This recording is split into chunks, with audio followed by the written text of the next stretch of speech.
तो पंढरपुर महाराष्ट्र में भगवान श्री कृष्ण भगवान द्वारिकाधीश पंढरीनाथ के रूप में, विट्ठल भगवान के रूप में विराजते हैं। कईयों ने दर्शन किए होंगे, जिन्होंने नहीं किए, ठाकुर जी ऐसे कमर पर हाथ रख के और ईंट के ऊपर खड़े हैं। वहां भक्त हुए पुंडलीक। पुंडलीक भक्त माता पिता की बहुत सेवा करते थे। उनकी सेवा से प्रसन्न होकर के भगवान पुंडलीक को दर्शन देने आए। तो पुंडलीक ने देखा भगवान द्वार पर आए, पर मैं तो माता पिता की सेवा कर रहा हूं। भगवान ने कहा कि भैया जब तक तुम्हारी सेवा हो तब तक हम खड़े रहेंगे, तब तक के लिए आसन तो दे दो। तो पुंडलीक ने ईंट खिसका दी, भगवान उसके ऊपर ही खड़े हो गए, आज तक खड़े हैं श्री विट्ठल भगवान। तो हम प्रेम की चर्चा कर रहे हैं। ये दर्शन हुए आपको स्क्रीन पे यही है श्री विट्ठल भगवान। श्री पुंडलीक के ऊपर कृपा करने के लिए भगवान द्वारिकाधीश विट्ठल बन करके गए। और कोई सर्वांगीण अंग का हो वो दर्शन कराओ। कैसे खड़े हैं ठाकुर जी ईंट के ऊपर। मराठी भाषा में ईंट को वीट कहते हैं, और उसके ऊपर जो ठाड़े हैं उन्हीं का नाम है श्री विट्ठल। तो हम प्रेम की चर्चा कर रहे थे। व्यक्ति जब प्रेम का आश्रय लेता है तो धर्म अर्थ काम मोक्ष आदि आदि सब व्यवहारों से वो परे हो जाता है, विरुद्ध नहीं, परे। पंढरपुर में एक भक्त हुए, उनका नाम था चोखो मेला। क्या नाम था? सब लोग सावधानी से इधर देखो, कोई आए जाए आप तब भी हमको ही देखते रहा करो। हाँ, ध्यान से कथा सुनो। तो चोखो मेला नाम के एक भक्त हुए पंढरपुर में। अच्छा, चोखो मेला जो है ये कोई मातृगर्भ से इनका जन्म नहीं हुआ। कई सारे ऐसे भक्त हैं हमारे भारत में जिन्होंने किसी माता पिता से जन्म नहीं लिया, ठाकुर जी ने उनको प्रादुर्भाव किया। तो चोखो मेला जी जो थे, इनका जन्म कैसे हुआ? देखो प्रेम की अवस्था सुनिएगा। इनके माता पिता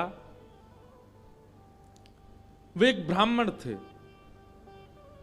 तो विप्र कुल के दो दंपति दोनों नित्य एकादशी पर श्री पंढरीनाथ भगवान का दर्शन करने जाते थे। एक दिन की बात, पंडित जी के मन में आया कि हम श्री पंढरीनाथ भगवान का भोग लगाने के लिए कुछ आम ले चलें। तो आम लेकर के पंडित जी और उनकी घरवाली दोनों जब मंदिर जाने लगे, तो ठाकुर जी तो इतने प्रेमी हैं भक्तों के कि मंदिर तक आम लेकर के आए, तब तक ठाकुर जी से प्रतीक्षा नहीं हुई। भगवान एक ब्राह्मण का रूप धारण करके बाहर ही चले गए। और बाहर जाकर के वो ब्राह्मण दंपति से कहने लगे, हमको बहुत जोर की भूख लगी है, हम बहुत दिन से भूखे हैं, आपके पास बहुत सारे आम हैं, इसमें से 2-3 हमको दे दो। अभी कुछ दिन पहले वृंदावन में मैं था, तो एक भक्त आया, वैष्णव आते मिलने। उसने कहा, महाराज जी मैंने पहली बार सोचा कि मैं श्री जी को अमरूद का भोग लगाऊं, और मैं अमरूद लेकर के बड़े भाव से बरसाने जा रहा था। नहीं तो क्या हुआ? बोले रास्ता में एक जगह टेम्पू रुका हमारा ऑटो, इतने में महाराज जी बंदर आया और सबरे अमरूद फैला के और उनमें समेट करके भाग गए। और इतने सारे बंदर आए, सब लेके भाग, एक भी नहीं बचा। मेरा मन तो बड़ा खिन्न हुआ, श्री जी नाराज है मुझसे। मैंने कहा, अरे बाबड़े, श्री जी नाराज ना है, श्री जी से प्रतीक्षा ना है भाई कि तू ऊपर तक आवेगो, ऊपर अमरूद पधरावेगो, और कहीं ये बाहर खड़े पुजारी ने तेरे द्वारा दिए गए अमरूद बांट दिए तो श्री जी को तो भोग नहीं लग पाएगा। और ऐसा ही होता है, पुजारी जी को जो दे दो पुजारी जी थोड़ी देर दिखा के और फिर सब में बांट देते हैं। तो श्री जी ने कही, इतने भाव से अमरूद लेके आ रहा हो, तो श्री जी ने अपनी गुप्त सेना भेजी, बोले बीचते ही हरण कर लाओ। और मैं सबरे अमरूद बंदर लेके भाज गए, श्री जी ने पा लियो, भोग लगा लियो। तो जब कोई बहुत प्रेम, बहुत आस्था, बहुत बहुत भाव से ठाकुर जी को कुछ चीज अर्पित करने जाता है ना, वो मंदिर तक पहुंचे ही नहीं पाता, उससे पहले ही ठाकुर जी स्वीकार कर लेते हैं।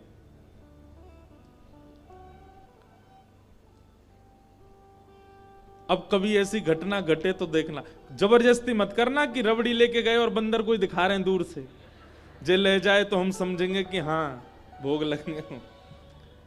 जबरदस्ती नहीं, अपने आप ऐसी कोई योजना बने तो समझ जाना कि श्री ठाकुर जी ने पा लिया। तो भगवान पहुंच गए और दंपति के पास जाके कहने लगे, बोले हमको आम दे दो, बहुत जोर की भूख लगी है, आप इतने सारे आम लेके जा रहे हो, उनमें से 2-3 ही दे दो। तो विप्र दंपति ने सोचा कोई बात नहीं, 2-3 आम इनको दे देते हैं, बाकी 2 धा के फिर पंडरीनाथ जी का भोग लगा देंगे। लीजिए लीजिए भैया आप लोग पाओ। अब जैसे ही ब्राह्मणी ने आम दिया और चोखो मेला जी खूब जोर जोर से वो पंडरीनाथ भगवान जिस रूप में आए थे उस रूप में बढ़िया प्रेम से फल पाने लगे। लेकिन वो क्या करते, थोड़ी देर तो आम चूसते, पूरा आम नहीं पाते, थोड़ा सा उसमें छोड़ देते और फिर ब्राह्मणी की गोद में ही डाल देते। एक आम पाया, ये हैं श्री पंडरीनाथ भगवान। अब दर्शन हो गए पूरे, और ये असली चित्र है श्री पंडरीनाथ भगवान का। अब हमको ही देखो, कथा सुन। तो यही ठाकुर जी ब्राह्मण का रूप धारण करके गए और महाराज आधे आधे आम चौंके और चौंक करके उनकी गोद में डालते जाएं। बेचारे ब्राह्मण देवता एक दूसरे, दंपति एक दूसरे को देखने लगे, बोले कि ये क्या कर रहे हैं।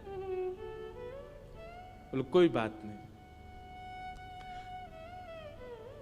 2-4 आम पा करके और उच्छिष्ट छोड़ छोड़ करके उनकी गोद में ब्राह्मण तो चले गए। अभी दोनों दंपति सोचने लगे कोई बात नहीं, 2-3 आम बचे, इनको धो के पंडरीनाथ भगवान का भोग लगा देंगे, और ये जो आम ये हमारी गोद में छोड़ गए, इनको बांध लो, कोई जानवर या कोई जीव मिलेगा उसको दे देंगे।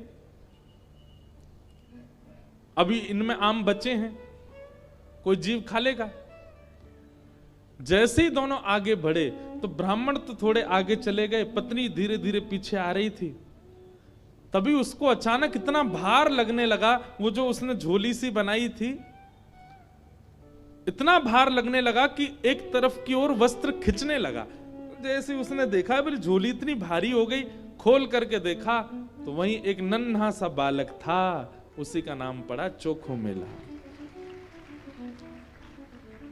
उनका नाम चोखो मेला इसलिए पड़ा क्योंकि भगवान ने आम चौंक करके और गोद में मेल दिया, इसीलिए नाम उनका चोखो मेला। अब इनके कोई माता पिता नहीं है, ये ठाकुर जी ने इनको भेजा है।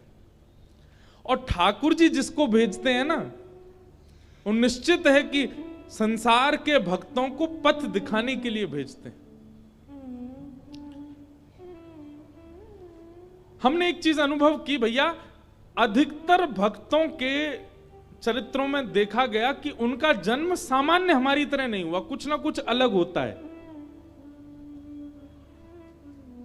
जैसे गोस्वामी तुलसीदास जी महाराज के लिए आता है कि जैसे ही उनका जन्म हुआ, जन्म लेते ही उनके 3200 दांत थे। बालक के दांत होते हैं जन्म लेते ही, तो गोस्वामी जी के दांत थे। और उनके परिवार और गांव के लोगों ने यह सोचा कि ओहो इसके तो सारे दांत निकल आए, ये अपसगुन बालक है, अपसगुन मान करके उनको थोड़ा किनारे कर दिया। वही गोस्वामी तुलसीदास जी बन गए। सूरदास जी महाराज जन्म से ही अंधे हुए, उनके नेत्र ही नहीं थे।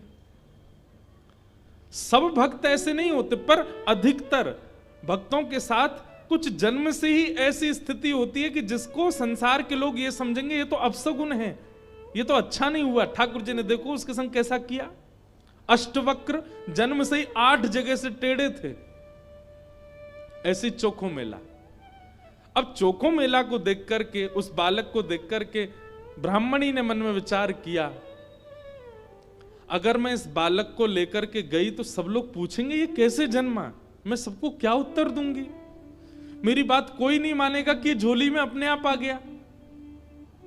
और इस भय से कि संसार के लोग क्या कहेंगे, उन्होंने उस बालक को एक सुरक्षित सा वृक्ष था उसके नीचे छोड़ दिया, उसको स्वीकार नहीं किया।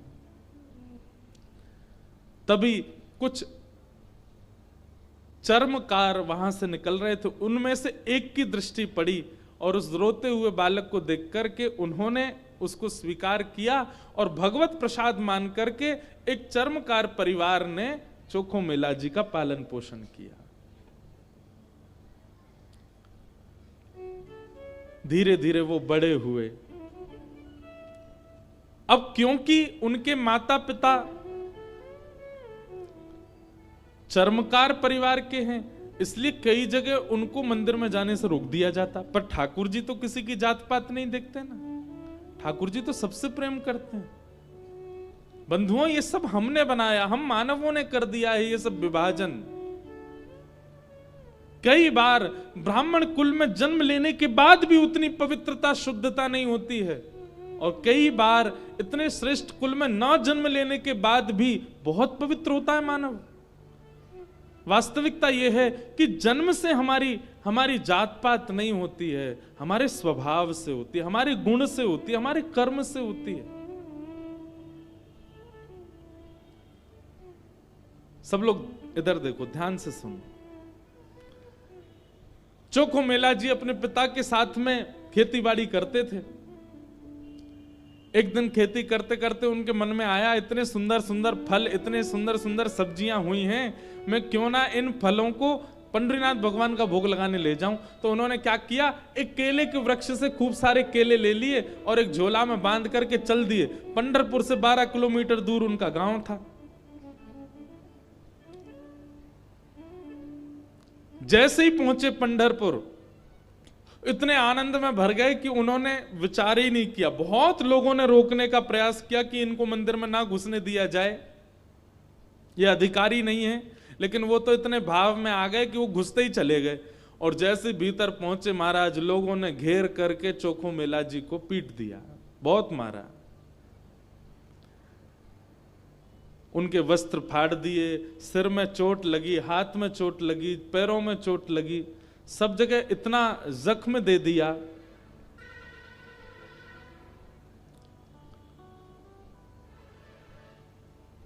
चोखो मेला जी रोते रोते वापस आ गए। पंडरीनाथ भगवान को भोग नहीं लगा पाए।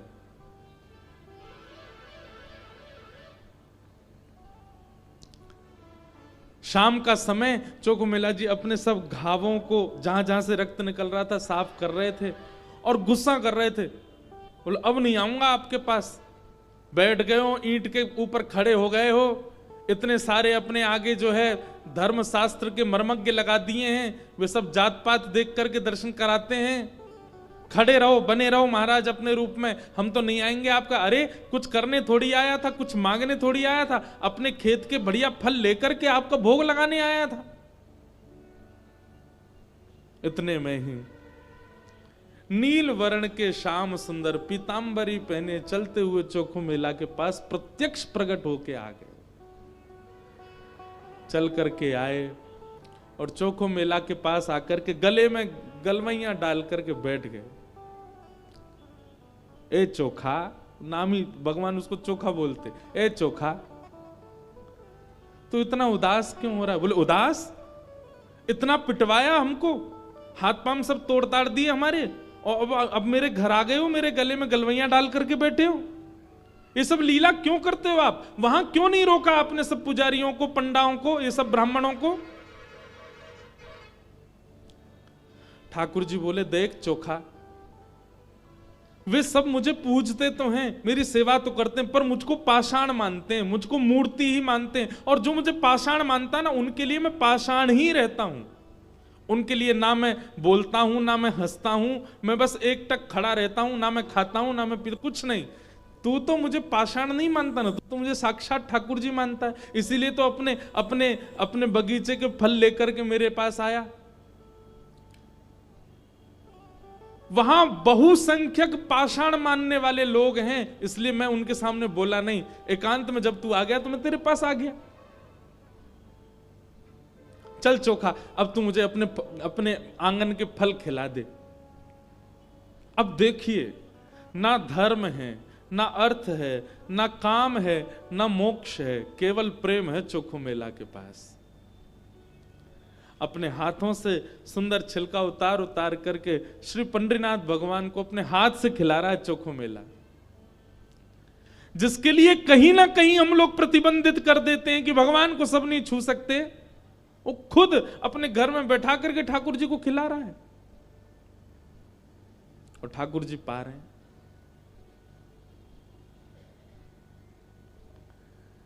भगवान ने 2-3 केला पाए और 2-3 केला पाने के बाद में भगवान बोले, ए चोखा सुन, अब मत खिला, अब बाकी के जितने बच्चे हैं ये सब मेरी पीतांबरी में बांध दे। चोखा बोला, वहां जाकर के पाओगे, सारे मेरे सामने ही पा लीजिए ना, आप बांध करके क्यों ले जा रहे हो, यहीं प्रेम से पालो।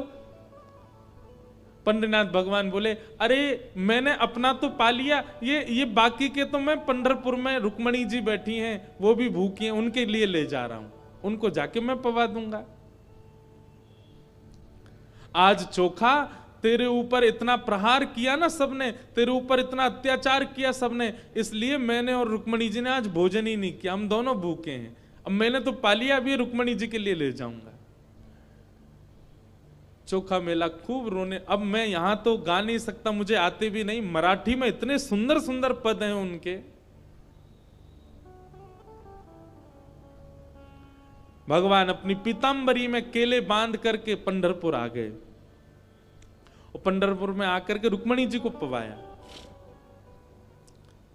प्रातः काल ब्रह्म मुहूर्त में जैसे ही कपाट खुले, श्री पंडरीनाथ भगवान के चारों ओर केले के छिलके पड़े हैं और केले के छिलके देख करके सब पंडा पुजारी बोले हम तो कपाट बंद करके गए, ये केला के छिलका यहाँ कैसे पड़े हैं, ये कौन लेके आया। तभी एक उनमें से बोले कल वो आया था ना एक चर्मकार का बालक, वही अपने संग बांध के लेके आया था इतने सारे केले, उसको सुबह तो हमने मार पीट के भगा दिया, निश्चित ही वो कहीं से रात में आ गया है और रात में आकर के सब यहां खा करके गया है ठाकुर जी के आगे।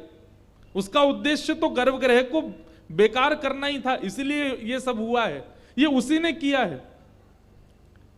और सब पंडा पुजारी नाराज हो गए, अपने हाथ में डंडा ले करके कमर कस के सब पहुंच गए चोखो मेला के घर और वहां पहुंच करके घर से निकाल करके फिर पीटा उनको, फिर मारा। कितनी परीक्षा लेते हैं ठाकुर जी, हम तो नेकाद में घबरा जाते हैं। चोखो मेला घर में सो रहे थे और घर में जाकर के वहां से घसीट करके उनको मारा सबने। बोले अरे दुष्ट पापी, तुझको मंदिर में नहीं जाने दिया तो रात्रि तू गर्भगृह में घुस गया।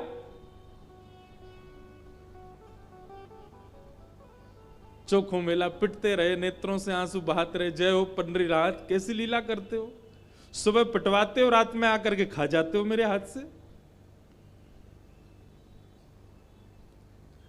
लेकिन अब की बार श्री पंडरीनाथ नाराज हो गए।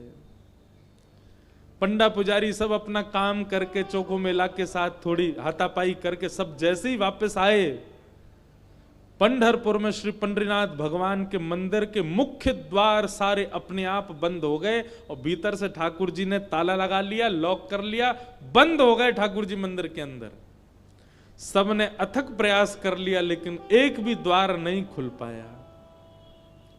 पूरा दिन व्यतीत हो गया, बड़े बड़े कारीगर आ गए लेकिन दरवाजा तोड़ भी नहीं पाए, खोल भी नहीं पाए। तब अंत में सबको लगा हमने कोई अपराध किया है। चारों ओर पंडा पुजारी और बड़े बड़े वेदज्ञ, बड़े बड़े मनीषी सब बैठ गए, हाथ जोड़ करके पंडरीनाथ भगवान की स्तुति गाने लगे। बोले नाथ, हमसे कोई अपराध हुआ तो आप हमें बताएं, दंड दे दें, लेकिन इस प्रकार नाराज होकर मत बैठो। तभी मंदिर के भीतर से भगवान ने रुग्ण स्वर में, रोते हुए स्वर में भगवान की आवाज आई। बोले अरे तुम बनते हो बहुत बड़े विद्वान, बहुत बड़े मनीषी, बहुत बड़े ज्ञानी, बहुत बड़े जात पात के नियोजन करता, मेरे भक्त का अपमान करते हो, मेरे भक्त को मारते हो, मेरे भक्त के साथ दुराचार करते हो। नहीं देना मुझे किसी को दर्शन, और अब जब तक पृथ्वी है तब तक यह मंदिर बंद ही रहेगा, मैं भीतर ही रहूंगा। जो मेरे परम वैष्णव भक्त होंगे उनके लिए द्वार खुलेंगे, वो अंदर आएंगे, बाकी सब बाहर खड़े रहो। सब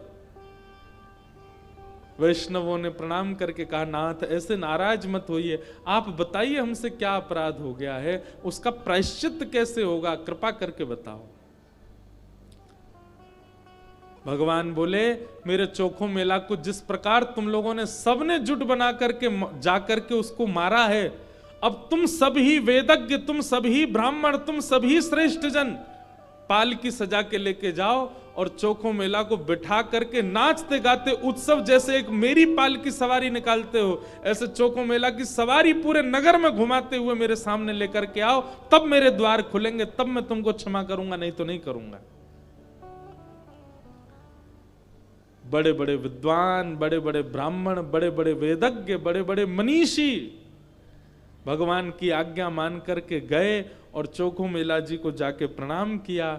एक दिव्य सिंहासन से युक्त पालकी में चोखो मेला जी को विराजमान करके नाचते गाते हुए, आनंद करते हुए, उत्सव जैसे ठाकुर जी का उत्सव मनता उससे भी अधिक उत्सव मनाते हुए चोखो मेला को लेकर के आए।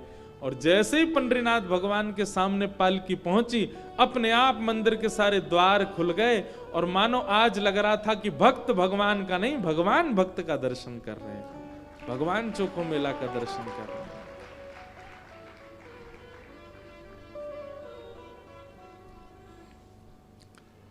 प्रेम बड़ा है, ज्ञान बड़ा नहीं। ज्ञान आवश्यक है, वैराग्य आवश्यक है, सब कुछ आवश्यक है, पर प्रेम प्रधान है। प्रेम के बगैर कहीं ना कहीं आप ठाकुर जी से दूर ही रहोगे।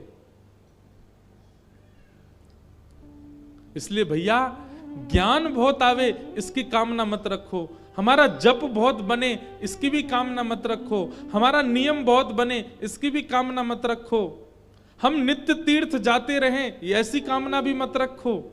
कामना केवल एक रखो, हम जहां भी रहें, जैसे भी रहें, जिस स्थिति में रहें, हमारा प्रेम सदा बढ़ता रहे ठाकुर जी के प्रति। और श्रीमद् भागवत प्रेम प्रकट कराने वाला ग्रंथ है। ज्ञान चाहिए तो अन्य शास्त्रों को पढ़ लीजिए, वैराग्य चाहिए तो अन्य शास्त्रों के पास चले जाइए, लेकिन प्रेम चाहिए तो भागवत जी की शरण में आइए। धर्म आवश्यक है, अर्थ आवश्यक है, काम आवश्यक है, मोक्ष भी आवश्यक है, परंतु प्रेम के आगे नहीं। प्रेम प्रधान है। या फिर ऐसा कह दें कि धर्म में, मोक्ष में, प्रेम में, धर्म में, मोक्ष में, काम में और अर्थ में त्रुटि हो सकती है, लेकिन प्रेम यदि प्रधान है तो वहां की त्रुटि नजरअंदाज कर दी जाती है। प्रेम प्रधान होना चाहिए। और भागवत की कथा वही सिखाती है, क्योंकि भागवत जी की रचना ही प्रेम के कारण हुई। श्री वेदव्यास जी महाराज ने भागवत की रचना करके अपने पुत्र सुखदेव जी को हिमालय में, जो कि निर्गुण निराकार ब्रह्म की उपासना कर रहे थे, उनको शिष्यों के द्वारा बुलवाया और संपूर्ण भागवत का ज्ञान प्रदान किया। फिर उन्हीं सुखदेव जी ने वही भागवत का ज्ञान परीक्षित को प्रदान किया। प्रश्न हुआ, ये परीक्षित कौन है? तब यहां से महाभारत का प्रसंग प्रारंभ हुआ कि यदा मृधे कौरव संजयाना वीरेस्वथो वीरगतिं गतेषु ब्रकोदरा विद्गदा विमर्श भ्रगनो रुदंडे धृतराष्ट्रपुत्रे।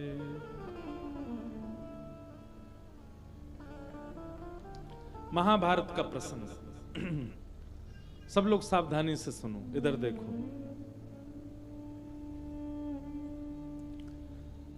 थोड़ा महाभारत का प्रसंग है।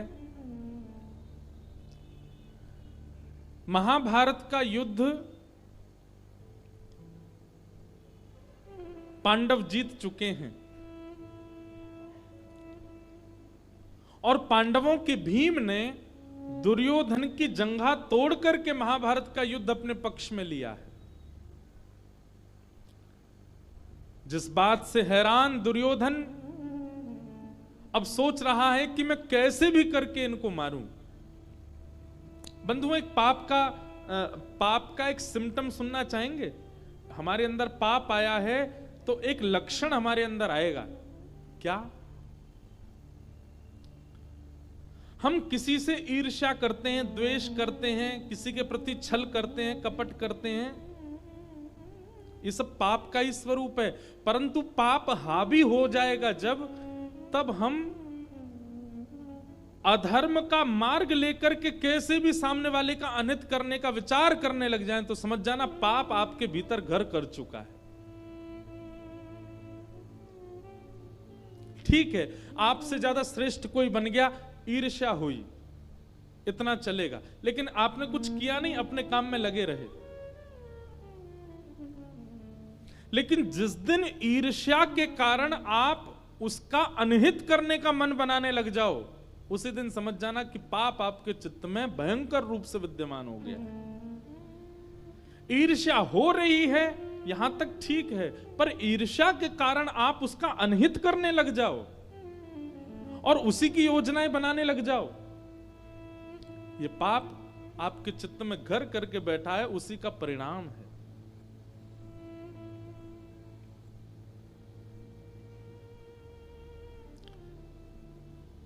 ऐसा कह दें कि जैसे बहुत गंभीर बीमारी हो जाए और वो थोड़ी बहुत स्थानों पर हो तो उसकी चिकित्सा की जाती है, लेकिन अगर वो मस्तिष्क में पहुंच जाए, ब्लड में आ जाए, आपके हृदय में उसका प्रवेश हो जाए, तो फिर उस बीमारी का कोई उपचार नहीं। ईर्ष्या का उपचार है। अगर आपको किसी से ईर्ष्या हो रही है तो उसका उपचार है, एक दिन ईर्ष्या नष्ट हो जाएगी।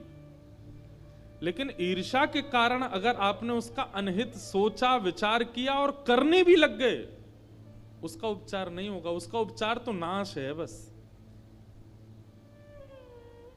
कई लोग ईर्ष्या में इतने चले जाते हैं कि उसके नाश के लिए वे लोग यत्न तक करते हैं, वे लोग प्रयत्न तक करते हैं, वे लोग टोने टोट के करते हैं सामने वाले के साथ कुछ बुरा हो।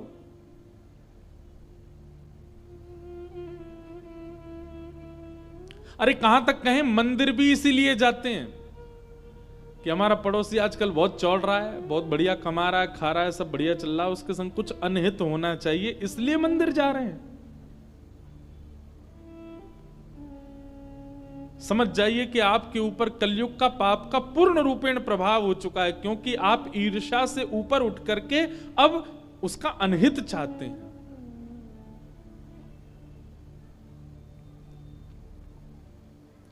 इसलिए किसी के प्रति ईर्ष्या आवे, कथा में आइए, सत्संग में आइए, गुरुजनों के पास आइए, गंगा स्नान कीजिए, यमुना स्नान कीजिए, धीरे धीरे अपने उस ईर्ष्या को नष्ट कीजिए।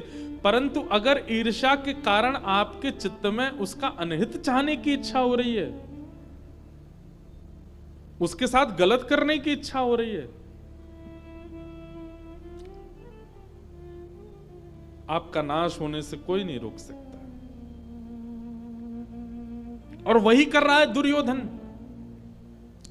दुर्योधन युद्ध हार चुका है, अचेत अवस्था में पड़ा है रणभूमि में, लेकिन तब भी उसको ये पीड़ा नहीं है कि मैं मरने वाला हूं, अपनी मृत्यु सफल बना लूं। अरे मेरे कुछ क्षण बचे हैं, मैं इन क्षणों में कुछ अच्छा कर लूं, हरिनाम संकीर्तन कर लूं, भजन कर लूं, कुछ पुण्य कर लूं। नहीं, वो थोड़े क्षणों जो उसके बचे हैं जीवन के, उनमें भी क्या सोच रहा है कि मैं क्या करूं कि पांडव भी मारे जाएं, मैं पांडवों से बदला लूं। पिक्चरों में कभी कभी दिखाया जाता है कि जब गुंडे के पिताजी मरने वाले होते हैं तो वो मरते मरते कह जाते हैं, मेरी मृत्यु का बदला तू ले लेना, और फिर वो मर जाते हैं।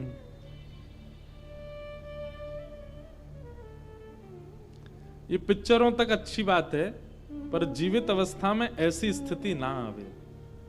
अरे अंतिम श्वास, हम कभी कभी देखते हैं फ्लाइट में हो, कभी कहीं जा तो कभी देखते हैं पिक्चर, उसमें जब ऐसी तब सोचते हैं अरे यार अंतिम श्वास ले रहा था, कम से कम राम नाम तो बोल जाता, अंतिम श्वास ले रहा था नारायण नारायण ही बोल के चला जाता, उसमें भी बदला लेने की भावना रख के गया। इसलिए भैया कभी विचार में भी अगर आ गया हो आपके कि मुझे उससे बदला लेना है, उसके साथ ऐसा कुछ करना है कि उसका काम खराब हो या जो, समझ जाइए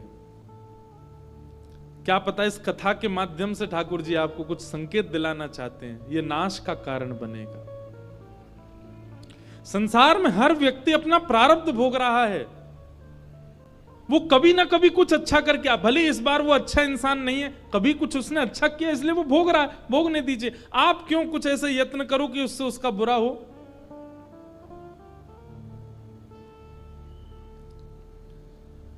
दुर्योधन अचेत अवस्था में पड़ा है और उसी समय गुरुपुत्र अश्वत्थामा दिखाई देते हैं दुर्योधन को। दुर्योधन कहता है अश्वत्थामा तुम्हें मेरा एक काम करना है। क्या? हम रणभूमि में तो पांडवों को नहीं मार पाए, पर अब हमें छल से उनको मारना होगा। हम महाभारत का युद्ध तो हार गए, पर हम यदि हस्तिनापुर की गद्दी पर नहीं बैठे तो ये पांडव भी नहीं बैठने चाहिए। अश्वत्थामा कहने लगा क्या करना है बताओ। बोले रणभूमि में तो नहीं मार पाए, सोते हुए इन योद्धाओं को इनके शिविर में जाके मार दो, सोते हुए मार दो। किसी को क्या पता चल रहा, हम भी मारे गए वो भी मारे गए, हस्तिनापुर की गद्दी पर ना हम बैठेंगे ना वो, कम से कम चैन से मर तो पाएंगे। कितनी विषम स्थिति है कि व्यक्ति को किसी को पीड़ा देने में चैन मिलता है। ये पाप नहीं है तो क्या है? ये कलयुग का महाप्रभाव नहीं है तो क्या है? किसी को पीड़ा में देख करके आपको प्रसन्नता होने लग जाए, किसी को पीड़ा में देख करके आप खुश होते हो, ये महापाप है।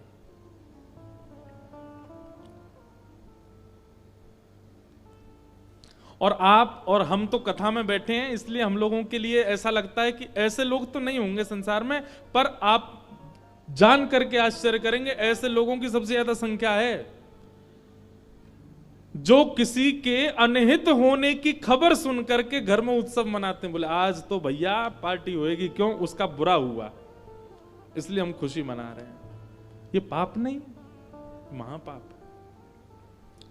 किसी की मृत्यु की बात सुनकर के एक परिवार खुश हो रहा है, किसी के ऊपर कोई केस हो गया, जेल चला गया, कुछ गलत हो गया, उसके हाथ पांव टूट गए, कुछ हो गया और एक परिवार प्रसन्न हो रहा है, ये महापाप नहीं है, ये महापाप है।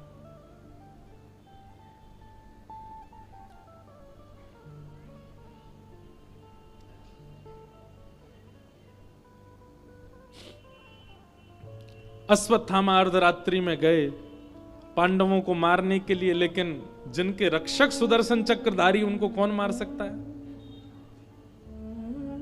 पांडवों को अर्धरात्रि में ही लेकर के भगवान कहीं और चले गए। अश्वत्थामा ने आकर के सोते हुए, अंधेरे के कारण देख नहीं पाया, द्रौपदी के सोते हुए बालकों को मार दिया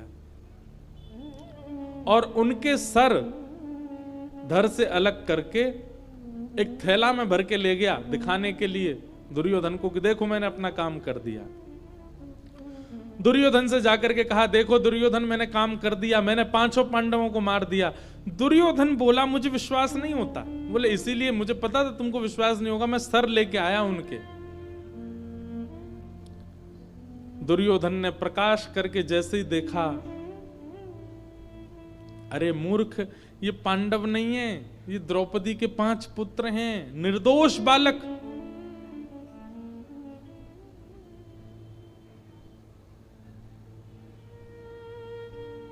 पांडवों का उत्सव मनना था परंतु मातम मनने लगा। दूसरे दिन प्रातःकाल जैसे ही देखा तो रक्त से संचित समस्त शिविर हो चुके थे। दौड़ करके जब देखा तो द्रौपदी के 5 पुत्र मरे पड़े हैं, सर नहीं है उनके, केवल धड़ पड़े हैं। रोने लगी द्रुपद सुता और उसी समय संकल्प ले लिया अर्जुन ने, प्रतिज्ञा ले ली अर्जुन ने, द्रौपदी तुम रो मत, मैं प्रतिज्ञा लेता हूं जिसने भी बालकों को मारा उसको जीवित नहीं छोड़ूंगा मैं। बंधुओं, क्रोध बुरा नहीं होता, पर क्रोध में हमारी प्रतिक्रिया बुरी होती है। इसलिए जो लोग कहते हैं कि हमें बहुत क्रोध आता है, क्या करें? बस क्रोध में मौन हो जाओ, बोलना बंद कर दो, कोई प्रतिक्रिया मत दो। आपका क्रोध नाशक नहीं होगा। फिर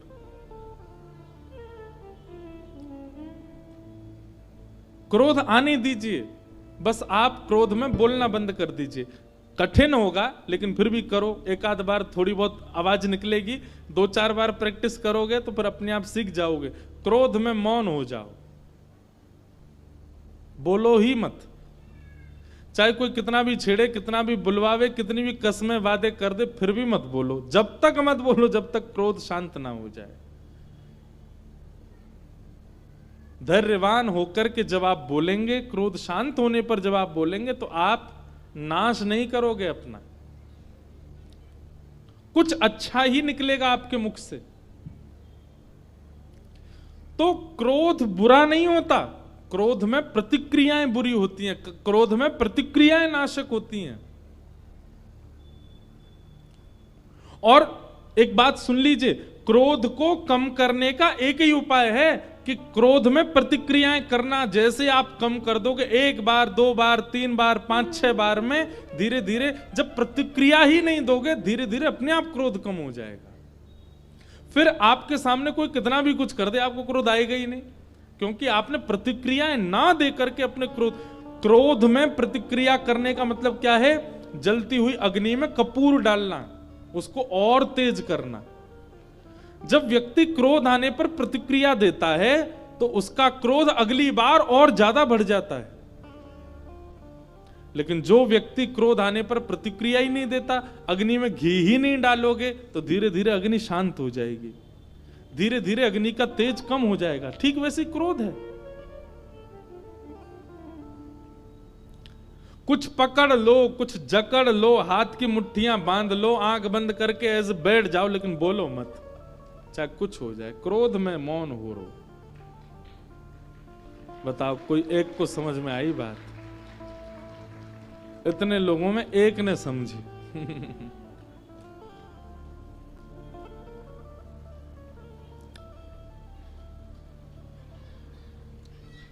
अर्जुन ने प्रतिज्ञा ले ली कि मैं इन बालकों के हत्यारे को जीवित नहीं छोड़ूंगा। भगवान बोल रहे हैं, अर्जुन क्रोध में कोई निर्णय मत लो। लेकिन क्रोधी व्यक्ति किसी की सुनता नहीं है। अर्जुन बोला, आप रहने दीजिए द्वारिकाधीश, अब तो पानी सर से ऊपर जा चुका है, हमारे निर्दोष बालकों को मार दिया। मैं प्रतिज्ञा लेता हूं कि मैं इन बालकों के हत्यारे को जीवित छोड़ूंगा नहीं।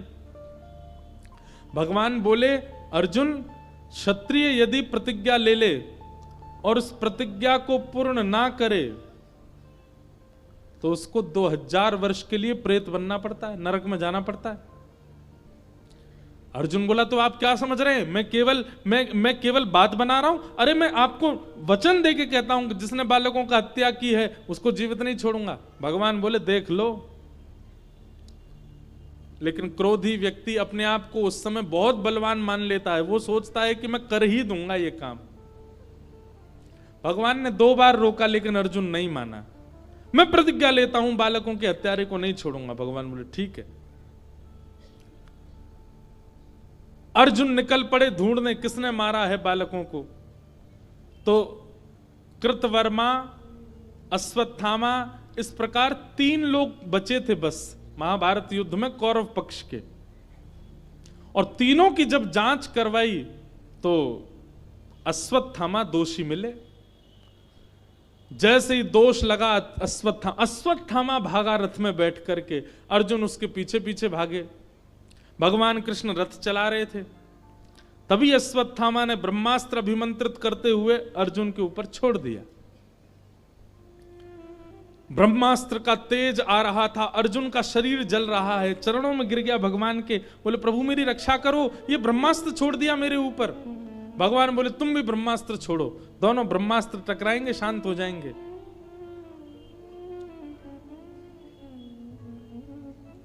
अर्जुन ने किसी प्रकार से ब्रह्मास्त्र शांत करके अश्वत्थामा को पकड़ लिया और पकड़ करके उसके हाथ और पैर बांध करके अपने रथ के चक्के से बांध दिया और घसीटते हुए लेके आ रहा है। यहां पांडवों की समस्त सेना और पांडव और द्रौपदी सब रुदन कर रहे थे। तभी किसी ने हल्ला किया, अर्जुन बालकों के हत्यारे को पकड़ लाया है। सब देखने के लिए बाहर आ गए, देखें तो सही किसने मारा इन निर्दोष बालकों को। हाथ पैर बंधे हुए अश्वत्थामा के। अश्वत्थामा कौन है? पांडवों के गुरु कृपाचार्य का पुत्र है, यानी कि गुरुपुत्र है। अश्वत्थामा को जैसे ही देखा द्रौपदी ने, तुरंत बोल पड़ी द्रौपदी और क्या कहती है? द्रौपदी कह रही है कि तथा हतम पशुवत पाशबद्ध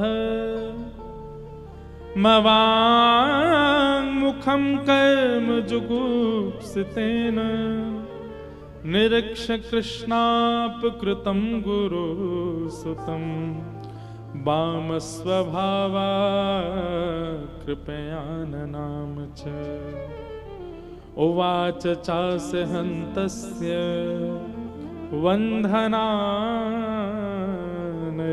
सतिं मुच्यतामेष ब्राह्मणो नितराम गुरु। द्रौपदी बोली, अर्जुन तुम किसको पकड़ के लाए हो? अर्जुन बोला, तुम्हारे बालकों का हत्यारा है अश्वत्थामा। द्रौपदी बोली, तुम ये क्यों भूल गए हो कि ये हमारे गुरु का बेटा है, ये गुरुपुत्र है और गुरुपुत्र गुरु के समान होता है। अर्जुन, हम क्षत्रिय हैं और ये ब्राह्मण हैं, ब्राह्मण पूजनीय होता है। अर्जुन बोला, ये सब बातें बाद की विचार की होती है, पर आतताई का कोई धर्म नहीं होता, आतताई का कोई घर परिवार नहीं होता। ये आतताई है, बालकों का हत्यारा है। इसके प्रति ये भावना थोड़ी रखेंगे कि ये गुरुपुत्र है, ये ब्राह्मण है। और मैंने प्रतिज्ञा ली है कि मैं बालकों के हत्यारे को जीवित नहीं छोड़ूंगा, मैं तो इसको मारूंगा। द्रौपदी बोली, अर्जुन, क्या इसको मारने से मेरे मरे हुए 5 पुत्र जीवित हो जाएंगे? अर्जुन बोले, नहीं। सुनो, बात सुनो, कथा सुनो, अभी ताली नहीं बजाओ, कथा सुनो। द्रौपदी कहती है, क्या इसको मारने से मेरे पुत्र जीवित हो जाएंगे?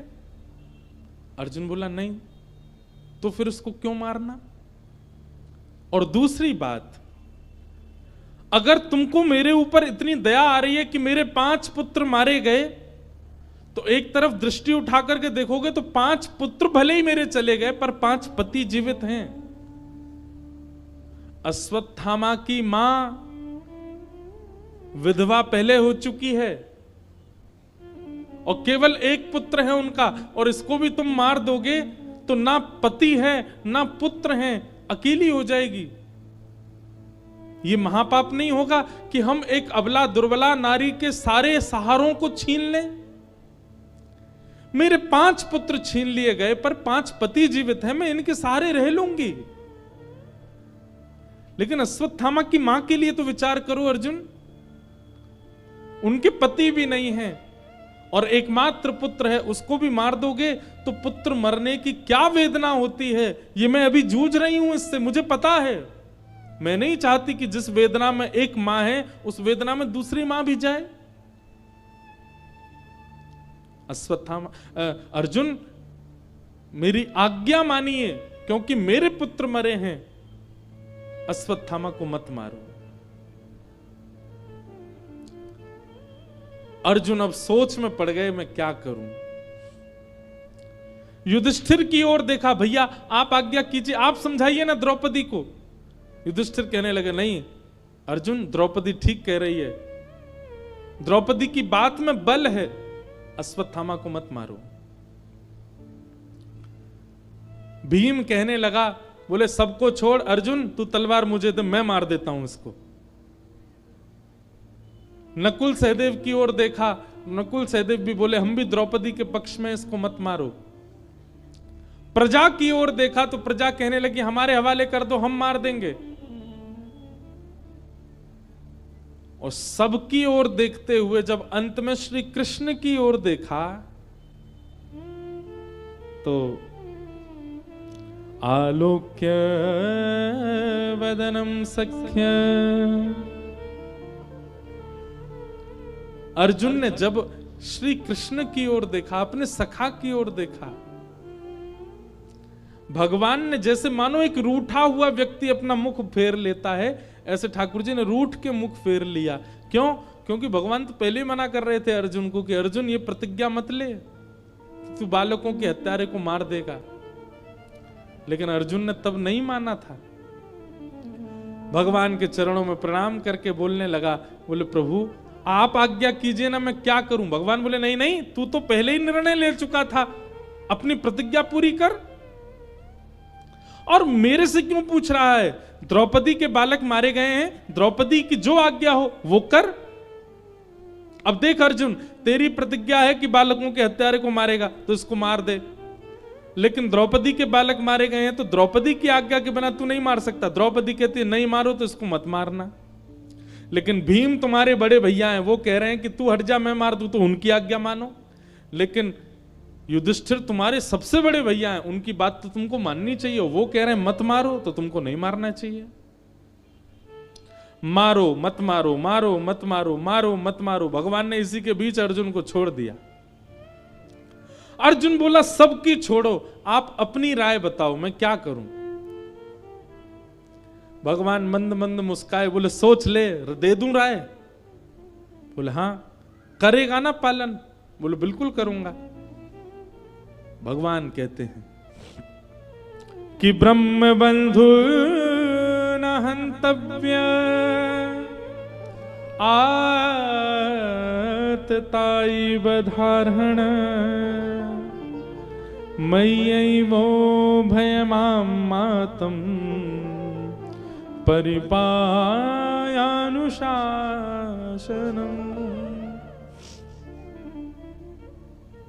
अर्जुन,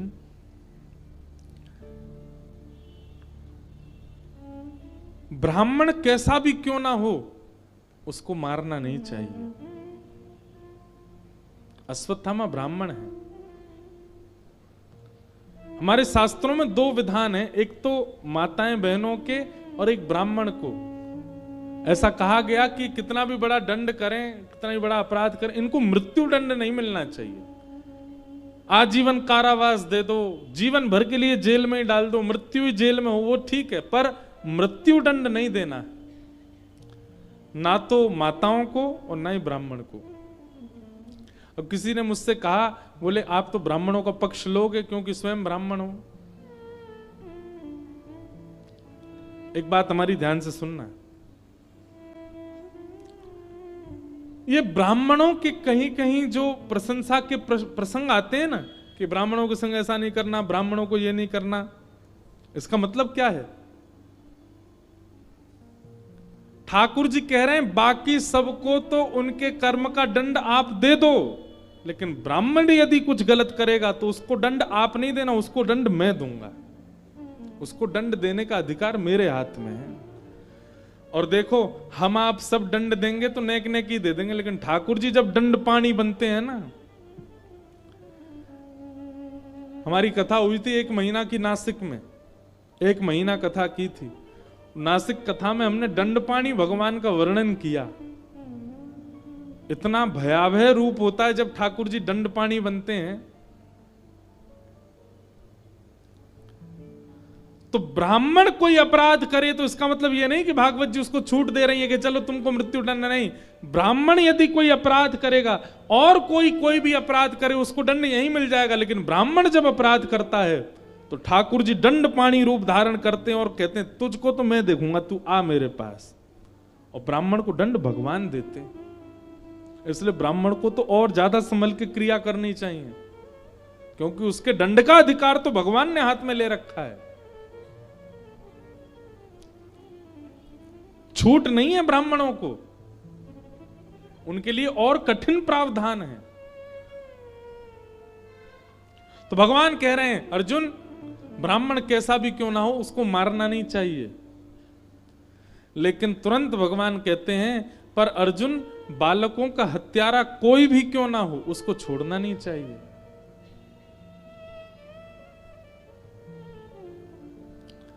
अर्जुन बोला गलती कर दी आपसे पूछ के, तो मैंने ये कैसा निर्णय दिया आपने? आप कह रहे हो ये ब्राह्मण है इसको मारो मत, और कह रहे हो ये बालकों का हत्यारा इसको छोड़ो नहीं।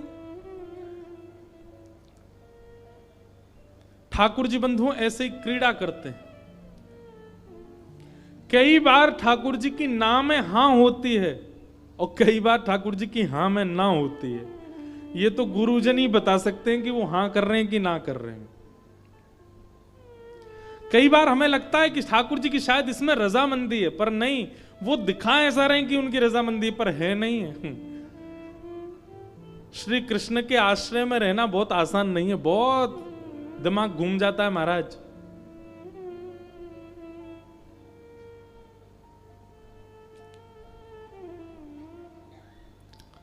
हम अपने लाल जी से कभी कभी पर्ची डालते हैं उनके आगे, कोई समस्या हो या कोई उत्तर चाहिए हो, क्या करें क्या ना करें। तो जैसे कई बार होता है कि वहां जाएं कि नहीं जाएं, ठाकुर जी आप बताओ। तो 3 पर्ची डालते हैं, एक में हां, एक में ना, और तीसरी वाली डालते हैं कि ठाकुर जी कह रहे हैं जैसी तेरी मर्जी। ज्यादातर तो वो तीसरी वाली पर्ची उठती है, बोले जैसी तेरी मर्जी, हमसे मत पूछे। इसका मतलब क्या है? अपने ऊपर प्रेशर नहीं लेते, बोले अपने बुद्धि विवेक से देख तुझे क्या करना है। पर कई बार जब हां या ना वाली पर्ची आती है ना, वहां जाएं तो ठाकुर जी की आ गई हां, तो फिर ठाकुर जी को देख के यूं लगता है ये ना वाला हां था या हां वाला हां था। तो उस समय क्या करते हैं, फिर थोड़ी देर कथा का कुछ चिंतन करते हैं, थोड़ी देर कथा के कोई प्रसंग का ध्यान करते हैं, और फिर उस कथा का चिंतन ध्यान करते करते करते अपने आप उसी में ही उत्तर मिल जाता है, हां या ना।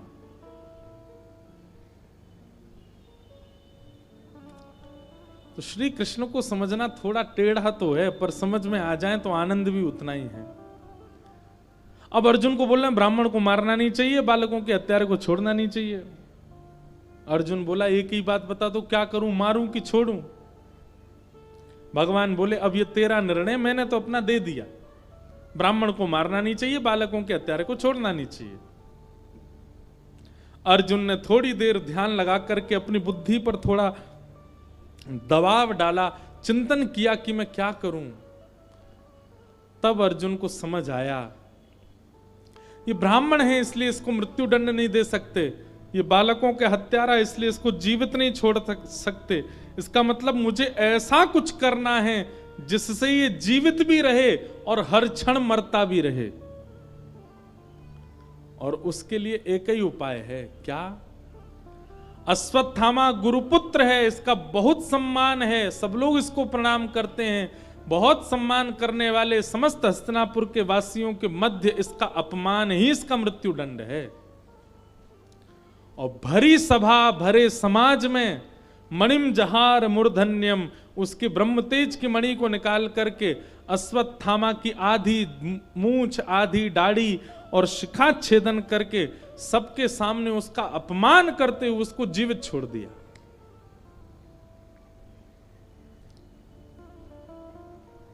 अब ये मृत्यु दंड से भी बड़ा दंड लग गया अश्वत्थामा को। अश्वत्थामा मानो प्रार्थना कर रहा था कि इससे अच्छा तो मार ही देते, जीवित क्यों छोड़ दिया, वो भी अपमान करके। अब तो अश्वत्थामा जहां से भी निकले सब ईंट पत्थर फेंकें, कंकड़ फेंकें, उसको अपशब्द कहें, कोई भी अपने घर में कोई भी उसका मुख देखना नहीं चाहता, सब उसके प्रति हीन भावना रखने लगे। जहां भी अश्वत्थामा पहुंच जाता है सब लोग अपने घरों में चले जाते हैं, छतों से ईंट पत्थर फेंकने लगते हैं। ऐसी अश्वत्थामा की स्थिति कर दी। ये जीते जी मृत्यु के समान हो गया अश्वत्थामा का। आज भी अश्वत्थामा जीवित है, चिरंजीवी है।